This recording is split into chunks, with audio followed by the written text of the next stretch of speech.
ఉత్తరాంధ్రను ఉత్తమాంధ్రగా మారుస్తామన్నారు AP CM Chandrababu. Visakha data center పై విపక్షం కుట్రపూరిత ఆరోపణలు చేస్తోందన్నారు. డేటా సెంటర్ నీళ్లు తాగేస్తోందని విష ప్రచారం చేస్తున్నారన్నారు. డిఎస్సీతో ఉద్యోగాలు ఇస్తే అవకతవకలు జరిగాయని అబద్ధాలు చెప్తున్నారని మండిపడ్డారు చంద్రబాబు.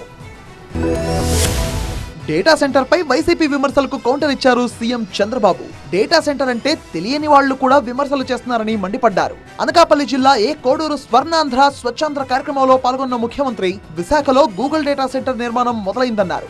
దీనివల్ల నీటి కొరత వస్తుందన్న వైసీపీ ఆరోపణలను తిప్పికొట్టారు.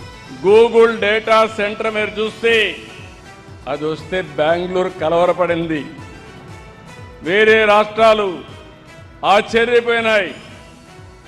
కానీ ఇక్కడుండే వాళ్ళు మాత్రం ఒకరిద్దరు ఫ్లాగులు పట్టుకుంటారు వద్దని. డేటా సెంటర్ అంటే తెలియదు.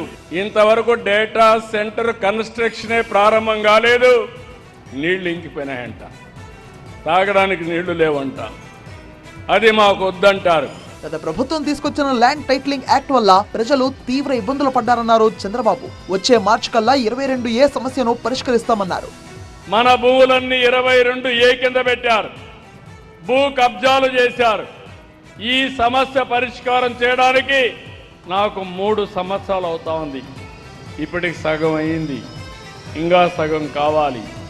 మార్చి లోపల పూర్తి చేయాలని టార్గెట్ పెట్టుకున్నా. మీ భూమి మీ పేరుతో ఉంటుంది, అది మీ హక్కుగా శాశ్వతంగా చేస్తామని మీ అందరికీ తెలియజేస్తున్నా. మెగా డిఎస్సీ ద్వారా ఉద్యోగాలు ఇస్తే వైసీపీ కుట్రపూరిత ఆరోపణలు చేస్తుందన్నారు చంద్రబాబు. 350